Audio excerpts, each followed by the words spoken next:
નમસ્કાર મિત્રો, આ વિડીયોમાં હું તમને જણાવીશ કે તમારે ડીજીવીસીએલમાં નવું ઘર કનેક્શન લેવું હોય તો તેના માટે ઓનલાઈન અરજી કઈ રીતે કરવી. હવે તમારે નવું ઘર કનેક્શન લેવું હોય તો તેના માટે તમારે ફરજિયાત અરજી ઓનલાઈન કરવી પડશે, જે તમે ઈ-વિદ્યુત સેવા પોર્ટલ પરથી કરી શકશો. સૌપ્રથમ ગૂગલ ઉપર આવી જાઓ અને ટાઈપ કરો જીઓએનએલ પોર્ટલ, અથવા તો ઈ-વિદ્યુત સેવા પોર્ટલ પર ટાઈપ કરી શકો છો. એટલે આ રીતે પ્રથમ લિંક આવી જશે ઈ-વિદ્યુત સેવા, એના ઉપર ક્લિક કરો એટલે હવે આ રીતે હોમ પેજ ખુલી જશે. હવે આની અંદર તમારે રજીસ્ટ્રેશન કઈ રીતે કરવું, લોગિન કઈ રીતે કરવું, એના માટે અમે એક વિડીયો બનાવેલ છે, જેની લિંક તમને ડિસ્ક્રિપ્શનમાં આપેલ છે, તો એ વિડીયો તમે જોઈ લેજો. તો ચાલો હું લોગિન કરી લઉં છું અહીંયા.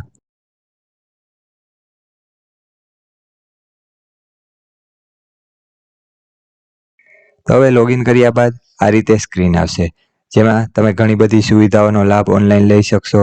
હવે નવા કનેક્શન માટે અરજી કરવા માટે અહીં આપેલ છે ન્યૂ કનેક્શન, એના ઉપર ક્લિક કરો, અથવા તો અહીં સાઇડ બારની અંદર આપેલ છે એલટી ન્યૂ કનેક્શન, એની ઉપર ક્લિક કરી શકો છો. તો ચાલો ક્લિક કરી લે ન્યૂ કનેક્શન. એટલે હવે ન્યૂ ટેબની અંદર આ રીતે ખુલશે, જેની અંદર 5 સ્ટેપ આવશે: applicant detail, load entry, document upload, A1 form download, disclaimer, exceptions and payment. આ 5 સ્ટેપ કમ્પ્લીટ કરી અને તમે તમારી ઓનલાઈન અરજી કરી શકશો. તો ચાલો સ્ટેપ બાય સ્ટેપ જાણીએ. પ્રથમ સ્ટેપ છે એપ્લિકન્ટ ડિટેલ, જેની અંદર તમારે ગ્રાહકની વિગત દાખલ કરવાની રહેશે. તો ચાલો જોઈ લઈએ શું શું દાખલ કરવાનું રહેશે. જેની અંદર પહેલું છે કન્ઝ્યુમર ટાઈપ. તેની અંદર 3 ઓપ્શન આપેલ છે: ગવર્મેન્ટ ઓર્ગેનાઇઝેશન, પ્રાઇવેટ ઓર્ગેનાઇઝેશન અને ઇન્ડિવિજ્યુઅલ. અહીં આપણે ઘર માટે અરજી કરી રહ્યા છીએ એટલે આપણે ઇન્ડિવિજ્યુઅલ સિલેક્ટ કરવાનું રહેશે. બીજું છે કેટેગરી, જેની અંદર તમારે કયા કેટેગરીનું કનેક્શન લેવું હોય તે તમારે સિલેક્ટ કરવાનું રહેશે. આપણે ઘર માટે લઈ રહ્યા છીએ એટલે રેસિડેન્શિયલ સિલેક્ટ કરવાનું રહેશે.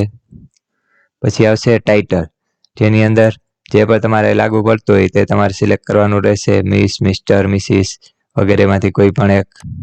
પછી આપેલ છે ફૂલ નેમ, અરજદારનું પૂરું નામ, જેની અંદર તમારે ગ્રાહકનું પૂરું નામ દાખલ કરવાનું રહેશે અને નામ હંમેશા કેપિટલ લેટરની અંદર દાખલ કરવું. પછી છે પર્પસ, જેની અંદર ઓલરેડી રેસિડેન્શિયલ સિલેક્ટ કરી જશે. પછી છે એરિયા ટાઈપ, તેની અંદર 2 ઓપ્શન આપેલ છે, અર્બન અને રૂરલ.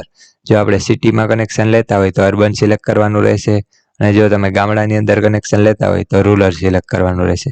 તો અહીં હું રૂરલ સિલેક્ટ કરી લઉં છું. પછી આપેલ છે લેન્ડ પ્રોપર્ટી એરિયા લોકેશન, જેની અંદર પણ 2 ઓપ્શન આપેલ છે.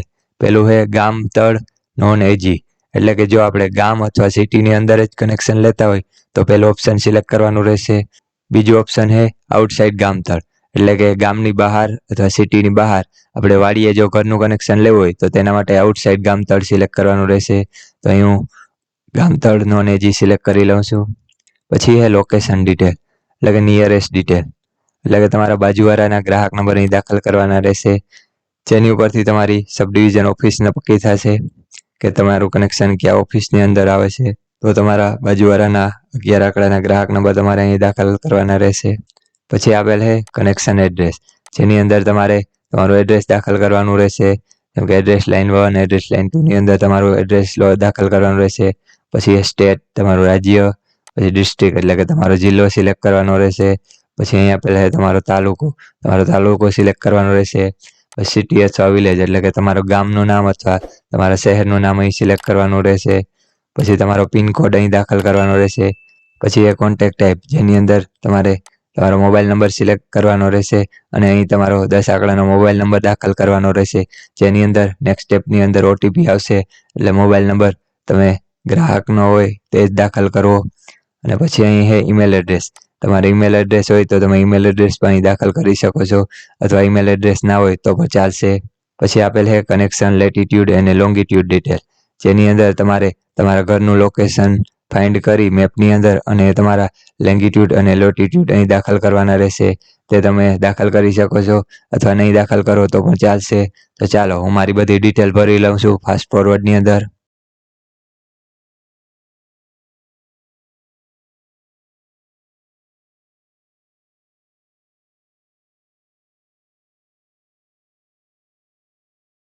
હવે ઉપર મુજબની ડિટેલ દાખલ કરી લીધા બાદ નીચે આપેલ બટન પ્રોસીડ ઉપર ક્લિક કરો.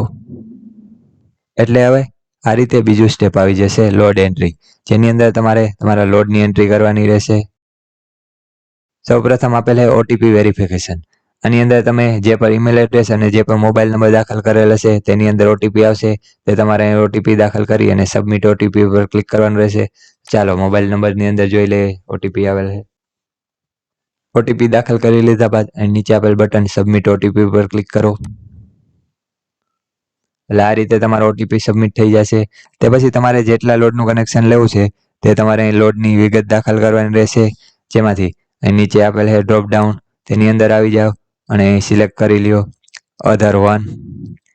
બાજુમાં આપેલ છે યુનિટ વેલ્યુ, એની અંદર 1 kVA ઓલરેડી સિલેક્ટેડ હશે અને બાજુમાં છે ક્વોન્ટિટી. તેની અંદર તમારે જેટલા લોડનું કનેક્શન લેવું હોય તે લોડ અહીં દાખલ કરવાનો રહેશે. જેમ કે 1 kW, 1.5 kW, 2 kW, જેટલાનું લેવું હોય તે તમારે અહીં દાખલ કરવાનું રહેશે. હું અહીં 1.5 kW દાખલ કરી રહ્યો છું. લોડ દાખલ કરી લીધા બાદ ટેપ બટન દબાવો એટલે નીચે આ રીતે તમારી વેલ્યુ આવી જશે બધી ટોટલ kW. તેની અંદર તમારે વેરીફાઈ કરી લેવું કે કેટલું કનેક્શન એ દાખલ કરેલ વેલ્યુ છે તે જ અહીં આપેલ છે કે નહીં. તો આ રીતે તમે તમારા લોડની વિગત દાખલ કરી શકો છો. આ રીતે લોડની વિગત દાખલ કરી દીધા બાદ નીચે આપેલ બટન સબમિટ ઉપર ક્લિક કરો. એટલે હવે પછી આ રીતે ત્રીજું સ્ટેપ આવે ડોક્યુમેન્ટ અપલોડ, જેની અંદર તમારે બધા જરૂરી ડોક્યુમેન્ટ અપલોડ કરવાના રહેશે. તો ચાલો જાણીએ. હવે તમારે જાણવું હોય કે નવા ઘર કનેક્શન માટે કયા કયા ડોક્યુમેન્ટ જોશે, તો તેના માટે અમે એક વિડીયો બનાવેલ છે જેની લિંક ઓલરેડી ડિસ્ક્રિપ્શનની અંદર આપેલ છે. તો એ વિડીયો ત્યાં જઈને જોઈ લેજો કે નવા કનેક્શન માટે કયા કયા ડોક્યુમેન્ટની જરૂર પડશે. તો ચાલો જાણી લઈએ. સૌપ્રથમ ફોટોગ્રાફ, જેની અંદર તમારે ગ્રાહકનો ફોટો અપલોડ કરવાનો રહેશે, જેની સાઇઝ 20 KB ની અંદર હોવી જોઈએ અને ફોર્મેટ .jpg હોવું જોઈએ. બીજું છે સિગ્નેચર, જેની અંદર તમારે ગ્રાહકની સહી અપલોડ કરવાની રહેશે.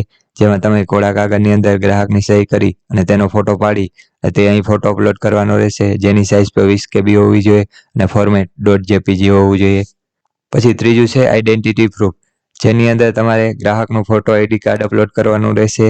કોઈ પણ એક, જેમ કે આધાર કાર્ડ છે, પાન કાર્ડ છે, પાસપોર્ટ, ડ્રાઇવિંગ લાયસન્સ વગેરેમાંથી એક તમારે અપલોડ કરવાનું રહેશે અહીં, અને જેનું ફોર્મેટ .pdf હોવું જોઈએ. પછી ચોથું છે પ્રૂફ ઓફ ઓનરશિપ, જેની અંદર તમારે જગ્યાની માલિકીનો પુરાવો અપલોડ કરવાનો રહેશે. જેમ કે વેચાણ દસ્તાવેજ છે, વેરા પહોંચ છે, પ્રોપર્ટી કાર્ડ છે. જો ખેતીવાડીમાં કનેક્શન લેતા હોય તો 7/8 છે. તેમાંથી કોઈ પણ એક અહીં તમારે અપલોડ કરવાનું રહેશે. પાંચમું છે authorization document in case of firm or company, એટલે કે જો તમે કંપની છે અથવા સરકારી કનેક્શન લેતા હોય તો તેના માટે ઓથોરાઇઝેશન લેટર હોય તે લેટર અહીં અપલોડ કરવાનો રહેશે. અહીં આપણે ઘર માટે લઈ રહીએ છીએ એટલે અહીં કંઈ આપણે અપલોડ કરવાની જરૂર નથી. હવે છઠ્ઠું છે અધર ડોક્યુમેન્ટ્સ, એટલે કે તમારે બીજા કોઈ પણ ડોક્યુમેન્ટ અપલોડ કરવાની જરૂર પડે તો તમે અહીં અપલોડ કરી શકો છો. જેમ કે સંમતિ પત્ર છે વગેરે કોઈ પણ બીજા ડોક્યુમેન્ટ હોય તો તમે અધર ડોક્યુમેન્ટની અંદર અપલોડ કરી શકો છો. પછી સાતમું છે ટેસ્ટ રિપોર્ટ, જે તમારે હાલ અપલોડ કરવાની જરૂર નથી, તમે પાછળથી અપલોડ કરી શકો છો અથવા તો ડાયરેક્ટ તમારી ઓફિસે સબમિટ કરી શકો છો. નીચે 2 ઇન્સ્ટ્રક્શન આપેલ છે, જેમ કે photograph and signature must be in .jpg, એટલે કે ફોટોગ્રાફ અને સિગ્નેચર તમે જે અપલોડ કરશો તે .jpg ફોર્મેટ હોવું જોઈએ. અને બીજી છે all document must be in pdf format end up to 5 MB, એટલે કે તમે જે પણ ડોક્યુમેન્ટ અપલોડ કરશો, જેમ કે identity proof, proof of ownership અથવા અધર ડોક્યુમેન્ટની અંદર તેની સાઇઝ 5 MB ની અંદર હોવી જોઈએ અને ફોર્મેટ .pdf હોવું જોઈએ. તો ચાલો હું મારા બધા ડોક્યુમેન્ટ અપલોડ કરી લઉં છું ફાસ્ટ ફોરવર્ડમાં.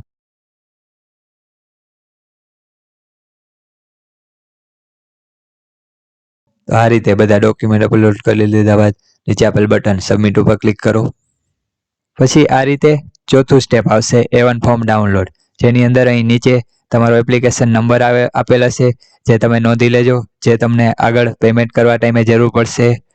પછી અહીં નીચે આપેલ છે view your application A1 form, એની ઉપર ક્લિક કરશો એટલે તમારું A1 ફોર્મ ખુલી જશે, જે તમે ડાઉનલોડ કરી લેજો. તો ચાલો એના ઉપર ક્લિક કરી લઈએ.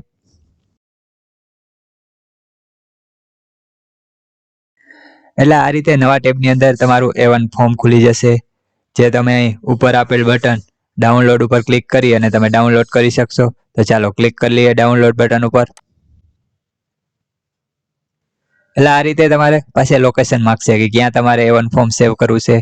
આપણે લોકેશન સિલેક્ટ કરી લઈએ અને નામ આપી દો, જે પણ તમારે નામ આપવું હોય આપણે નામ આપી દઈએ A1 ફોર્મ. પછી નીચે આપેલ બટન સેવ ઉપર ક્લિક કરો. એટલે A1 ફોર્મ તમારા PC ની અંદર સેવ થઈ જશે, જ્યાં પર તમે લોકેશન આપેલ હશે. હવે આપણે પેમેન્ટ કરવા માટે ફરી પાછા વિદ્યુત સેવા પોર્ટલ ઉપર આવી જઈએ. એટલે હવે અહીંયા ઉપર ચાર્જીસ આપેલ છે, એસ્ટિમેટ ચાર્જીસ ડિટેલ, જેની અંદર તમારે કેટલું પેમેન્ટ કરવાનું છે તેની માહિતી આપેલ છે.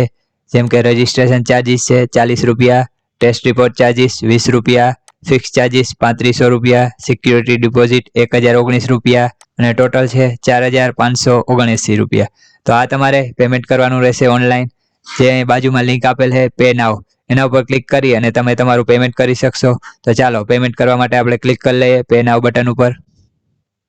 એટલે હવે આ રીતે પેજ ખુલશે, જેની અંદર પેમેન્ટની માહિતી આપેલ હશે અને નીચે આપેલ છે કન્ડિશન, જે વાંચી લેજો કન્ડિશન. અને પછી નીચે ચેકબોક્સ આપેલ છે, એની ઉપર ક્લિક કરી લેજો. I have read and accept the terms and condition stated above, એના ઉપર ચેક કરો અને પછી નીચે આપેલ બટન સબમિટ ઉપર ક્લિક કરો.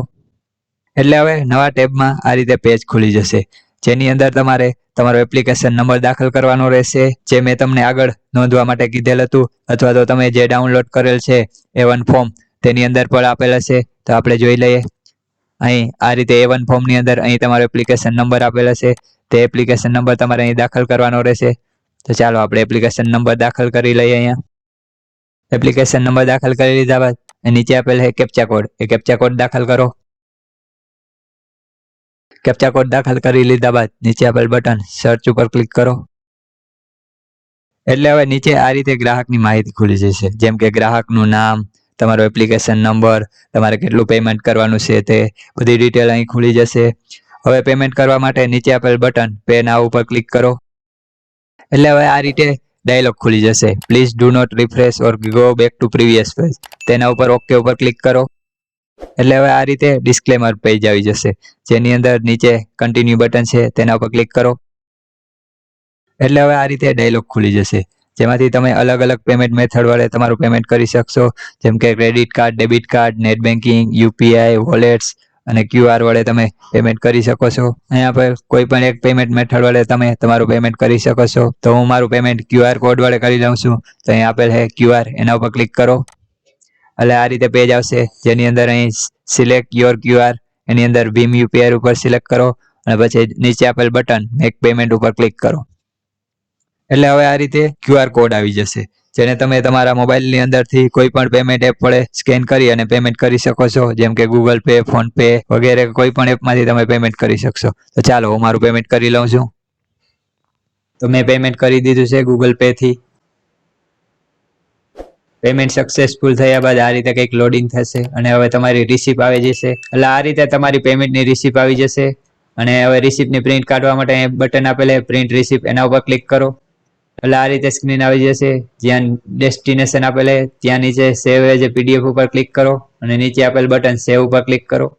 હવે તમારું લોકેશન સિલેક્ટ કરી લો, જ્યાં પર તમારે રિસિપ્ટ સેવ કરવી હોય તે. અને રિસિપ્ટ નામ આપી દો પેમેન્ટ રિસિપ્ટ અને સેવ બટન ઉપર ક્લિક કરો. એટલે આ રીતે તમારી રિસિપ્ટ સેવ થઈ જશે અને આ રીતે તમારી એપ્લિકેશન કમ્પ્લીટ થઈ જશે. હવે તમારી એપ્લિકેશન જોવા માટે વિદ્યુત સેવાના હોમ પેજ ઉપર આવી જાઓ અને નીચે સ્ક્રોલ કરો. આ રીતે નીચે આવશો, ચેક સર્વિસ રિક્વેસ્ટ સ્ટેટસ, એની અંદર તમારી જેટલી પણ એપ્લિકેશન કરેલ હશે તે અહીં બતાવશે. અહીં તમે લાસ્ટમાં એપ્લિકેશન કરેલ હશે તે અહીં ઉપર બતાવશે, જેની તારીખ બતાવશે, તમારો એપ્લિકેશન નંબર બતાવશે અને તમારા એપ્લિકેશનનું સ્ટેટસ બતાવશે. હવે તમે કરેલ એપ્લિકેશન CPC સેન્ટરમાં જશે, જ્યાં તમારા અપલોડ કરેલા બધા ડોક્યુમેન્ટ્સ ચેક સાથે, અને જો બધા ડોક્યુમેન્ટ ઓકે હશે તો તમારા સબ ડિવિઝનની અંદર ફોરવર્ડ થઈ જશે અને તે રીતે તમારું આગળની પ્રોસેસ થશે. અને જો કોઈ પણ ડોક્યુમેન્ટ મિસિંગ હશે તો એ લિંક આપશે બાજુમાં, જ્યાંથી તમે નવા ડોક્યુમેન્ટ અપલોડ કરી શકો છો. જે પણ ડોક્યુમેન્ટમાં ક્વેરી હશે તે તમારે ડોક્યુમેન્ટ ફરી અપલોડ કરવાનું રહેશે, જેની લિંક અહીં બાજુમાં આપશે, તમે ત્યાંથી તમે અપલોડ કરી શકશો. તો આ રીતે તમે તમારા નવા કનેક્શન માટે અરજી કરી શકશો. તો જો આ વિડીયો તમને પસંદ આવ્યો હોય તો વિડીયોને લાઈક કરો, શેર કરો અને આવા જ નવા GB રિલેટેડ વિડીયો જોવા માટે અમારી ચેનલ GB ગુરુને સબસ્ક્રાઈબ કરો. અને વધુ માહિતી માટે અમારી વેબસાઇટ gbguru.in અને gbguru.com ની વિઝિટ કરો, જેની અંદર પણ તમને GB રિલેટેડ નવી માહિતી મળતી રહેશે. તો આ રીતે અમારી વેબસાઇટ છે gbguru.in, તેની પર વિઝિટ લેજો એકવાર. Thank you.